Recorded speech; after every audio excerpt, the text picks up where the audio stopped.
welcome to the Cinema Gold Show. I am your host, Larry Leese. Today we're diving into the latest box office news, as well as our review of Marvel's Moon Knight Episode 5. And this weekend, the bad guys managed to steal the top spot with $16.1 million. Elsewhere, word of mouth hit Everything Everywhere All at Once actually jumped 2% from the last weekend.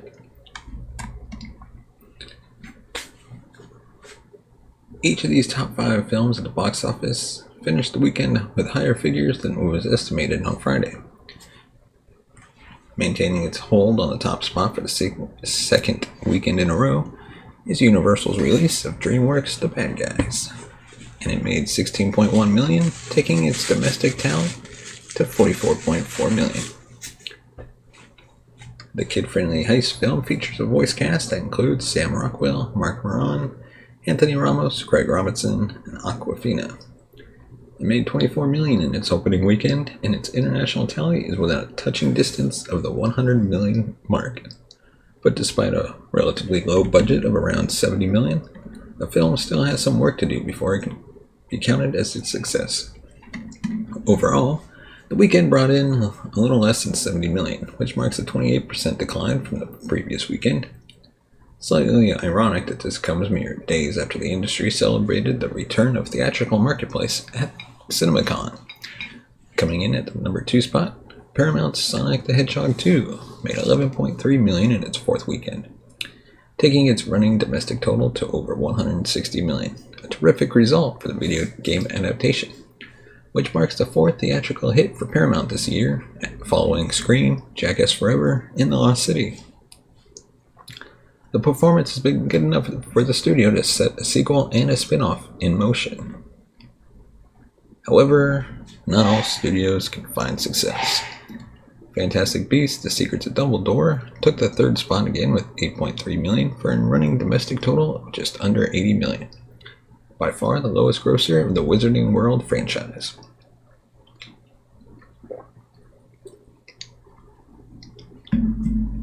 The film is going to struggle to cross the $100 million mark domestically. WB was said to be evaluating the performance of this film before deciding on the franchise's future. But this is looking like a case of diminishing returns magnified by a general apathy for the material among audiences. WB has tried it all to stir interest in the Harry Potter spin-off, but audiences just aren't biting. Focus features big-budget Viking revenge epic The Northman, directed by cult favorite Robert Eggers, was always going to be a difficult sell to mainstream audiences. And its $6.3 million second weekend finish all but guarantees that it isn't going to recover its hefty $70 million budget, at least domestically. The film has made $22 million so far. In better news, A24's Everything Everywhere All at Once actually showed a weekend-to-weekend increase of 2%, finishing with $5.5 million in its 6th weekend. The film has now made over $35 million domestically and is a true blue word-of-mouth hit. Elsewhere, the sole new wide release of the week, Liam Neeson's Memory, finished its debut at the 8th spot with $3.1 million. The coast is clear for Doctor Strange and the Multiverse of Madness to wreak havoc next weekend. The Marvel film is expected to do no less than $150 million, with estimates also suggesting that its opening could be as high as $200 million.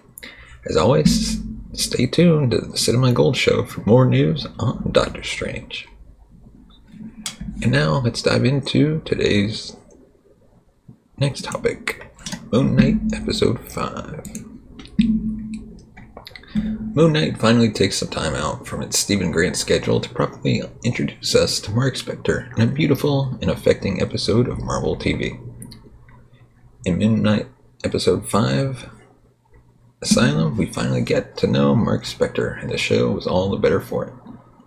While the latest installment of the Marvel series didn't fix all the tonal and structural issues it suffered with its first 4 episodes, it did offer its audiences an olive branch in the way of essential cohesion that was practically AWOL, while we spent time watching Stephen Grant's bumbling realization that he was just one identity in a body that had been reformed to house at least 2. Some people might feel that the more messy, silly, fractured, or occasionally downright woeful elements of these episodes were deliberately constructed that way to reflect the nature of the central character, and I could understand that point of view. But that honestly feels like a pretty lazy way to look at it, especially since there's already been a well-received Marvel TV show that explored a lot of the same themes as this one. Even when Legion was objectively flawed or problematic, it still found interesting ways to keep you invested. After mulling it over, I think investment has been my core problem with Moon Knight. It's a little hard to embrace half a character. By predominantly focusing on Stephen Grant up until now, that is what has been asked of me. It's even harder to embrace a third of a character, and as the series has lightly sprinkled in teases of that reveal still yet to come, it's increasingly felt like yet another puzzle piece has been missing. When puzzle pieces are missing from a plot, that can be exciting and mysterious. Hey, I sat through 6 seasons of Lost and didn't even hate the finale, for crying out loud. But when so many key puzzle pieces are missing from a lead character I'm asked to root for, it's a bit of a struggle for me to connect with them properly. Consequently, Asylum felt like a long, cool glass of water after 4 weeks of stumbling through the desert. Getting to know Mark was like balancing my own scales of judgment on Moon Knight itself. I could imagine that swinging between Mark's therapy session, his buried memories, and his ongoing battle to save his soul might have been a wild ride for some viewers, but every moment we spent filling in Mark's backstory earned a little more of my investment in seeing he and Steven make it through their visually stunning journey with Taweret. Right now I feel hydrated, moisturized, happy, in my lane, focused, flourishing. Additionally, that's a weird way of talking about witnessing a trauma, but it is what it is. Let's just say there's no time to unpack it and move on. Mark's trauma in the series has been altered from the Marvel Comics version. In the books, it was his father who died, and his father's funeral he ran away from. His father's friend, a serial killer and Nazi deserter who adopted the identity of a long-lost rabbi, was much more of the catalyst for Mark's trauma, but that's a bit too heavy to get into here. Likely due to the timeline issues, the cause of Mark's trauma now stems from a tragic accident involving his younger brother and his mother's subsequent breakdown.